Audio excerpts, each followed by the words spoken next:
Three, two, one. This is Nick, And this is Amanda. and this is the Performance Plate Podcast, where we give you bite-sized bits of information based on nutrition and exercise science to improve your overall performance. And today we have a sciency of science topics to talk about. It's very, very sciencey, but we'll try and keep it as basic as possible because it's such a cool concept that we're delving into. And it's called nutritional genomics. And I said it right. Yes, nutritional genomics. Yes. So, nutritional genomics is the broad term for nutrigenetics and nutrigenomics, which we'll be talking about today. And we pulled up a study that we're going to go through because the overall message is really cool. And just to give you guys a little bit of a background, nutrigenetics is how genes impact response to nutrition. So, a good example of this is how someone breaks down caffeine. So, how your body responds to a nutritional input. Mhm. And we're actually going to be talking about this specific scenario today, Yeah. where nutrigenomics is how food and nutrients impact gene expression. So, for example, if someone's at risk for diabetes, the food they eat can then influence the activity of that gene. Nice. Which is wild to think about that. Some people, and it's seen like some people, you even hear them say, like, because we're going to get into caffeine, you hear them talk about how they're like, I don't drink coffee. And you're like, what? Why? And then like some people just don't drink coffee just because they don't, but other people are like, oh, I feel really funny off of it. And it's like, oh, Yeah. maybe you just maybe you're not crazy. Maybe you just digest it differently and you digest it through Yeah. meats and all that stuff. There So are it's actually wild to think about. exactly. And that's what they found through genetic studies is that there are slow metabolizers and there are fast metabolizers. And we just pulled this example, but there's a lot of emerging research around genomics and nutrition and how they impact one another. And it's a developing area of science right now that I have a feeling is going to change a lot in the upcoming years. Mhm. So when you're looking at any sort of genetic information, it's important that you're able to evaluate it appropriately. Mhm. And this is where you kind of just want to err with caution right now because a lot of the science is new and a lot of the scientific data to support the potential mechanisms is still being studied. Yeah. So when you're looking at genomics, you want to look at the analytical validity of the test. So, is the test actually providing correct genetic variation? Current technologies have 99.9% accuracy, Mhm. but which sounds great, but Yeah. is this enough when you're testing 1 million SNPs? So that would mean that 0.1% are likely incorrect, and that's about 1,000 different genotypes. So that's a lot. Yeah. Yeah. That's yeah. It creates false positives and negatives. Negatives would obviously be the worst case because then you're missing some information Yeah. where they have no effect. So some companies will run multiple sets to safeguard against this. Mhm. The other thing you want to look at, is the company certified that the physician is ordering through, that you're ordering through. Yeah. A lot of times you need to order these tests through a practicing physician. I don't really think that you can order them on your own. Mhm. Um, and then you also want to look at the scientific validity. So the research needs to be there linking that gene to lifestyle and nutritional changes. So for example, you could study a gene and you could know that that something has an impact on it. Trying to think of like a good example of this. They've done studies where they understand a mechanism as to like how someone might be absorbing something differently than someone Mhm. else, but Yeah. then is there actually like a lifestyle or nutrition stimulus that can make a difference? Like that's a whole nother component that needs to be studied in addition to the actual mechanism of why someone might be Yeah. absorbing something differently. Yeah. Yeah. So there's did three different classifications of research. There's convincing, probable, and then possible. Okay. And there's a range when it comes to the things that we've studied so far. Yeah. So with caffeine in particular, that's what we're going to talk about today. Our Um, favorite, everybody's our, favorite. yes, and what's your take on caffeine? I'm curious. Oh, I mean, it's very depends on how much you need it. So I have like my cup in the morning and then I have my cup in the late morning, we'll say, because I get up at 5. So my late morning is around 10 or 11 and I try to limit caffeine till uh nothing after 2 p.m. Uh, Gotcha. try to is the key word because I just thoroughly enjoy the taste of coffee. And Uh-huh. decaf just does not taste the same. I'm sorry, it doesn't. Oh, I agree. Was there Um, ever a time where you were drinking 3 or 4 cups a day? oh, of course. Yeah. I went to grad school. Come on, and I was bodybuilding. Yeah. So energy drinks, coffee, pre-workouts, caffeine was just a super important stimulus that I thought I needed. But then, as I started to wean off every so often, I realized I didn't need it as much. So I don't know. And at a certain point, which reading the articles made me really interested in it as well, because I'm like, wait, do I metabolize it super slow because I get nothing out of it? Yeah. And like, you know what I mean? So I'm like kind of curious of mine, what I actually may get out of it. But I think a lot of us, I think it's part of our routine more than we actually need it. That's my actual Yes. opinion of it. Is like I think it's Yeah. part of our routine more than we actually are taking it in for any type of benefits or not benefits, because a lot of people have their morning coffee, but their morning coffee is not just coffee. It's cream, sugar. It's like their breakfast, which Yeah. me and you don't agree with having your coffee as your breakfast, but some people do No, that. that's the best thing you could do for yourself. Really? I'm just kidding. I No, know. please. Coffee on an empty stomach is a big no for Yes. many reasons. But yeah, no, I think it's especially in our society, I think it's so ingrained, coffee, coffee, coffee, like everything revolves around coffee. Everyone loves coffee. So we Yes. kind of just start doing it. Like I just started drinking coffee, and then before I knew it, I was having 4 cups a day. And I Yeah. didn't think anything of it. My favorite question is, why do you need it? Like, why are you having the crashes? Why are you Hmm. tired? Diving Yeah. into those reasons, if that's the reason you're drinking it. It's different if you're having it for more of like a comfort taste type thing, because some Yes. cultures, like growing up Italian, we had caffeine after dinner, Yeah. which, Yeah. yeah, Yeah. great Espresso, for your whatever it cortisol was. Yeah. rhythms. Yeah. But Yeah. it's true. So You're right with that. It's like different culturally makes a reasons. difference. Yeah. Yeah. Love it. But if you're having it because you need to stay awake or because you're super tired all the time, then it's actually diving into, why are you tired all the time? Are you Yes. getting enough nutrients? Are you getting Yeah. enough sleep? Are you working out appropriate amounts? Well, Are you that's getting where like sun? Yeah. yes. And that's where I think people replace, oh, let me just have more coffee because I'm tired. But like Yes. if you have a big meal and you're tired for lunch, one, I know you're not supposed to be extremely tired after every meal you eat. Yes. That would not be a Post good thing. workout. So if you're doing that and then you're just like, oh, well, I need my afternoon coffee. Do you need your afternoon coffee? Or are you just tired from your meal? So that means your digestion's not that great. Hmm. That could be why you think you need your afternoon coffee. So like, Hmm. but a lot of it comes down to routine. So the question, and that's why I love your question of why do you need that? Just like when I'm at the gym and someone's saying, "Oh, I need to take my pre-workout." Do you need the pre-workout right now? Hmm. Sometimes you do. Sometimes you are so run down, it's what you need. But other times it's like, is it If just your you're habit? so run down, why are you in the That's gym? fair. That's also a good point. So you never know of why that is. Like you never like some people it's just part of the routine as Yeah. more just like, and then you don't realize all the effects that caffeine can have on you without realizing it. Like if you're Yeah. can't sleep at night Yes. because you work out so late and you're taking pre-workout, Pre-workout. well, maybe don't take pre-workout at 8 p.m. at night and try and get Yeah. it Or in. maybe start doing it in the morning. Yes. Going to bed a little bit earlier, waking up earlier. Yeah, we could. Well, I mean, we'll talk about that after we Yes. dive into the study.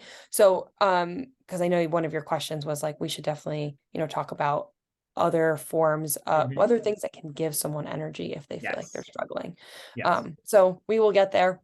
Hmm.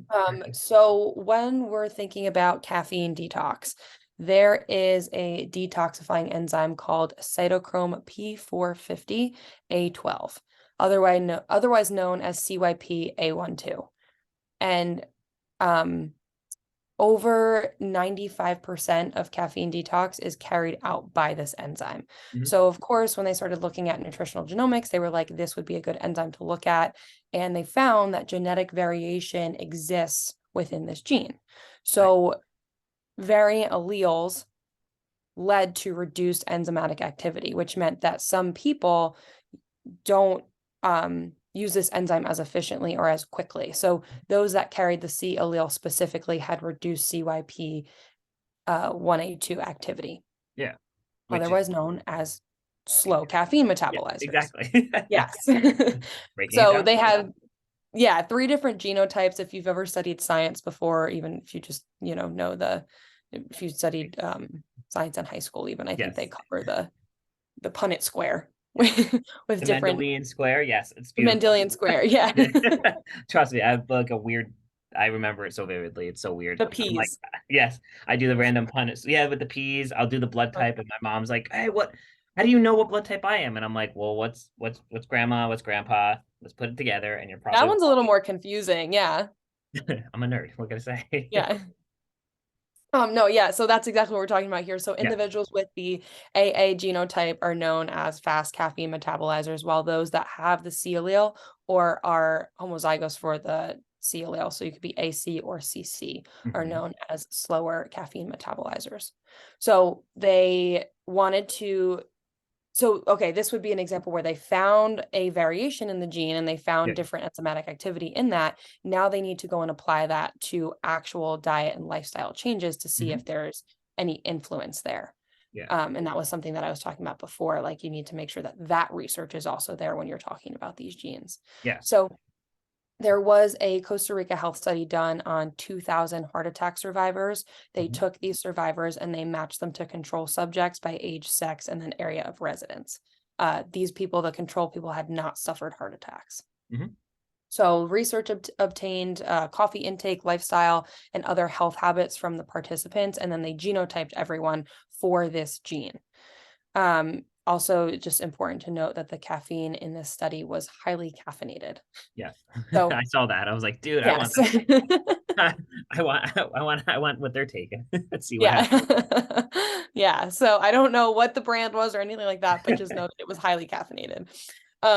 And before, okay, so this is what's really interesting about this study. Before the genotyping was taken into consideration. So Mhm. when they just took the 2 groups, the data actually showed an association between coffee intake that was roughly J-shaped. So those that consumed 4+ cups per day had an increased risk for heart attack compared to those that consumed no coffee. Yeah. So at first they're just like, oh, maybe it doesn't have to do with the gene, maybe Yeah. One whether and or the not. same. Yeah. Right, exactly. It just looks like if you drink a ton of coffee, you're at an increased risk for a heart attack. Yeah.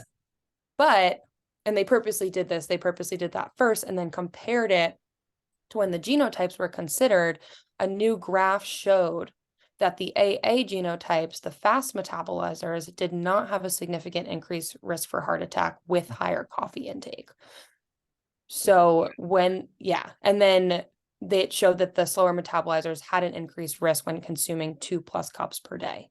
So the study was actually able to separate the two and see Mhm. that the curve wasn't giving you the whole picture. Yeah. And if you break that down into genotypes, there actually were differences between them. Yeah. And when I read this, it had me thinking, there's so many contradictory studies out there where like it says something says one thing and then something else says another thing. Like even with the blue light and the before Yeah. bed, Yeah. I've Yeah. been seeing other studies that have come out about it's fine. It's not a big deal. Melatonin goes back to normal levels after 15 minutes, where other studies are like, no, these people are up all night long. Yeah. And it's like, Yeah. why is there discrepancies there, right? It doesn't make sense. But Yeah.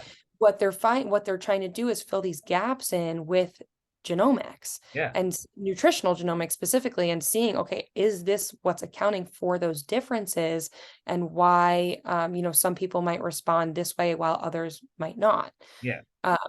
So that's why, I thought this study was really cool because they actually pulled that apart and looked at it Yeah. Which in is wild. different Like data points. they could actually show you that. Okay. Well, listen. That the slow metabolizers seem to have an increased risk if they have more caffeine through the day, which means the caffeine effect is like the half life of the caffeine. Half life is just how much it breaks down for people that don't know, or how quickly it breaks down and it stays in your system. They're just, it's in their system longer. So you probably don't need as much throughout the day, even though you may feel like you need it, but Hmm. there could be other factors telling you that. That's what was really cool. And it seems if from Punnett Square nerdiness and the Mendelian genetics and stuff like that, the fact that AA is the slow, right? AA is a slow That's a metabolism, fast one. Fast fast one. guys. Okay. Yeah. So the AA is the fast one, but if on a Punnett Square, there's 4 squares, 1, 2, 3, 4. AA is in the top left corner, we'll say. And then the other two the top right, the bottom left would be AC, which are heterozygous is known as, which have that thing for slower metabolism, and then CC would be the slower metabolism as well. So it's like, wait a second. It seems like there's more slower metabolism people as well Yeah. as fast metabolizing people. Hmm. So the it's just cool to think about. Like, you're like, I wait a second. I didn't even think about that. Yeah. Yeah. So like you're like, hold on. If we break that down, that's three-fourths, 75%. There's a chance that those people are slower metabolizers than faster metabolizers. Uh-huh. And then when you bring that big picture of Yeah. like, wait, how many people take in the same amount of caffeine and they have no idea of this? It's like, wait, whoa, do you need your caffeine? Is there Yeah. other reasons why you're so tired and all that? Yes. Yeah, absolutely. And I mean, I think 4 cups is excessive no matter who you are. So Yeah, coming from yeah. exactly. So yeah, and honestly, the point of even talking about this wasn't even to like give targeted advice because obviously no one that's listening probably knows Yeah, what they are, for this gene. They probably no don't know idea. their real type. Yeah. But it's just the fact that like this might start to fill the gaps between Mhm. like why someone responds differently than someone else and highlight how individualized nutrition is. Mhm. Even as, I mean, anything is this way. Like I'm sure you see with your clients, 2 people could have a hip replacement and they Yeah. respond totally differently and Yes. their recovery looks totally Yep. different. Yeah. I Yeah. see it the same with nutrition. People respond differently to different foods. Hmm. And it's really important to respect that, Yes. the individuality of it. And also, like, if you're someone that is totally caught up in all of the information that's out there on the internet and you're like, oh my God, what do I follow? What do I do? Yeah. Start by listening to your own body first. Yes. Well, that's where you can fight an uphill battle against yourself by just not listening to yourself. Yes, You yes. know, because it's something like, and why, like, yes, you said that the whole purpose of this was not to be like, oh, take in less caffeine, we all drink too. It's not, that's not the purpose of this whole conversation. It's just the broad topic, and we use this one specifically because it was really cool. But the broad topic of, if you're noticing something doesn't work for you, but everyone around you, it's just the way you've always done it, doesn't mean it's the way you need to do it. Prime Hmm. example would be like, every time you notice everybody that goes to the gym drinks a pre-workout, and they all use, let's say, the same brand of pre-workout, and you notice that it gives you heart palpitations and flutters and all that stuff. Yeah, you probably don't need that one, you Yeah. know? Or same thing as you drink 1 cup of coffee in the morning and you just don't feel right all day long and you're anxious and whatever. It's like, but your whole family drinks a cup of coffee, so you just pour a cup Yes. because that's what everyone does. You may be one of those people that just doesn't Doesn't slower sit right. metabolizes, and it just Yeah. does not help you. Yeah. And in a good way does not help you. So like that was the whole premise of what we were thinking, where it's like, this is a really cool thing about genomics and how we can fill the gaps. Like, yes, nobody knows, no one's gonna be like, Nick and Amanda say go get their genotype done. Like, no, we did not say this. We're saying though, there's the human body is so different for every person that there's Mhm. similarities, but at the same time, sometimes people are different, and what works for you may not work for others. Exactly. Exactly. Yeah. And I think it's important to talk about too, like other energy sources. And Hmm. Oh yeah. if you're someone that is chronically exhausted and relying on caffeine and Yeah. potentially worried about cardiovascular health, Hmm. then it's important to provide your body with all the essential nutrients. That's where I would start is Yeah. like making sure that you are getting enough fuel and not just fuel, but like nutrient dense whole foods. Yes. Yes. Yeah. Especially those B vitamins. Yes. Um, I would make sure you're hydrating. Hmm. You could improve your bedtime and morning routine. Hmm. So, maybe you're kind of sporadically going to bed or you're watching TV until you fall asleep Hmm. and there's not, could be 1 a.m., it could be 10 p.m. Yeah. It's important to like double check on your habits there.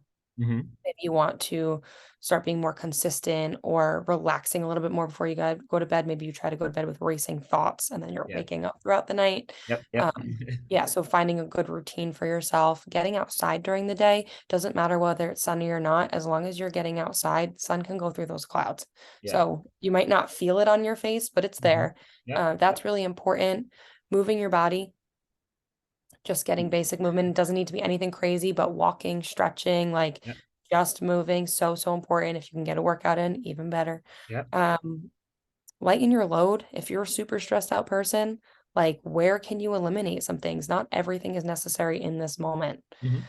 Sure, you can say no to some things. Yes, exactly. Um, Yeah. You all can. limit alcohol. A lot of Mhm. people have pretty screwed up cortisol patterns going from the weekend to the weekdays.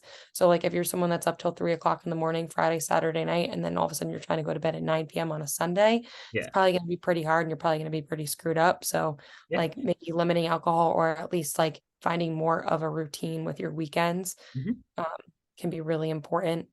Yeah. And then you can always use teas. You can always use like black tea or green tea that do contain some caffeine. Mhm. And there's so many other ways, and that's why like when you started of the question you ask when people are like, "Oh, like why are you drinking coffee?" And Mm. it's or why do you need the caffeine intake? Like, why do you need the pick me up? And the question is sometimes, yeah, your sleep patterns are just not there. A lot of times it can be your sleep patterns. You're just not in a routine of sleeping. Um, and you want to try and make that as routine as possible. Yes, people have different jobs. Yes, sometimes people are graveyard shift people. They work overnight, so they're why to sleep at different times is harder. There's those aspects of it, but can you try to find some type of normalcy? Or even the hydration thing is a huge factor too. You have to remember if you are drinking more things with caffeine in them, you do have to hydrate more too. Mhm. So, like, not only that, but that could affect your sleep because you're not hydrated enough. There's so many different things where I'm sure you've drank. I remember when I was first started in clinical after I graduated, got my license, all that stuff. I met one of these aides that I was working with, and she's like, "Oh yeah, I don't drink coffee." And once again, I was like, "What? Are you insane? Like, how do you Yeah, not I drink know. coffee?" I never thought I would be the type of person that didn't need to rely on it. Well, and that's where she's like, "I drink a cold glass of water every morning, and I'm good to go." And I was like, all right, you're lying. There's no way. And she's like, no, I don't feel, and she was saying, I don't feel good when I drink Yeah. coffee. And I was like, oh, you're crazy. Whatever. I don't know. Anyway, so like, Yeah. there's those, You might those not even know that you feel better without it, and it's worth a shot trying. It yes. might be uncomfortable at first. Trust me, Yeah. first time I came off of it, my headaches were unreal. I had to because my cortisol was so screwed. Yeah. Uh, just like I mean, it was just something that helped me start sleeping better too Yeah. because I was drinking it all day long. But super uncomfortable first week, second week, started to get better. And then all of a sudden I was like, wow, I feel Yeah. great. Yes. So yeah, can It's, it, definitely worth a shot. it is. Um, If you don't want, if you ask yourself why you're using it, you know what I mean? Or why not using it, because it's not really why you're taking in coffee so much in the morning or just caffeine in general. Like, if you ask yourself that question of like, oh, yes, well, that why? can tell you a lot. Yeah, because to be honest with you, I don't need my coffee in the morning. It's part of my routine. I like the taste as part of my routine, but there are some mornings like if I can't sit down and enjoy my cup of coffee where like I actually can watch whatever like after I do my reading and all that stuff, if I could just watch like a catch-up show or whatever I want to do in the morning for like 10-20 minutes, if I can't do that while drinking my coffee, I won't have my coffee. Mhm. So It's I know part of I the don't routine. yeah, I know I don't need it. If I have to get out the door to Yes. get to an early patient, I just leave it. I forgo it, and then I move on with my day. I drink my water, and Yep. yeah, I will have a headache by like 10, but I'll have a cup of coffee by 10, and then the headache will go away. But then again, did I need it then? Probably not, but I want the headache to go away. I Some could also, reliance there because that headache's popping up. Yeah. of course, Yeah. there's I know that. Yeah. I um, think it's important too, just like as we wrap up, to with nutritional genomics, if you do end up coming across it, remember mhm, that it is just another tool and it's yes, not an end all be all. I think yes, it's really important that like even for nutritionists or physicians that do use it, that they use it in a way that empowers the client or mhm, empowers the patient yes, and rather than scaring them or disappointing them. yes, Because you remember like, if you find out that you have a gene for something, there's still things that can influence that gene. Like there's so much that goes mhm, into this, yeah, and it's not a tell all be all. And it like you would never look at someone's genomics and be like, oh, like come to conclusions or make up a plan just based off of that. You would look at their lifestyle, mhm, their biofeedback, their yeah, lab work. Like it's yeah, all these things in combination that can really make a solid plan for someone. yes. And it's just like we've been saying this whole time, it's a piece of the puzzle, but Yes. it's not a whole picture. Just one Right. little thing. If it's actually like I would say, there's these things in like you can say a diagnosis of exclusion. That's not this case, but it's an exclusion. Like, okay, we're doing all this stuff and something's not, we're like 98% there. What are we missing? And then the genomics can come into the fact of like that. Ah, there it That is, is. there it Yes. is. That's what we're Yeah, missing. it could be. I have a feeling it's going to be a really valuable tool in the future. Of course, I think so Yeah. too. It sounds so cool. It's so interesting in what it can actually do and tell you. But like the moral of the story with this whole thing is like, yeah, we talked about caffeine today just because that was the research article we focused on. But it's kind of moral of it, just listen to yourself.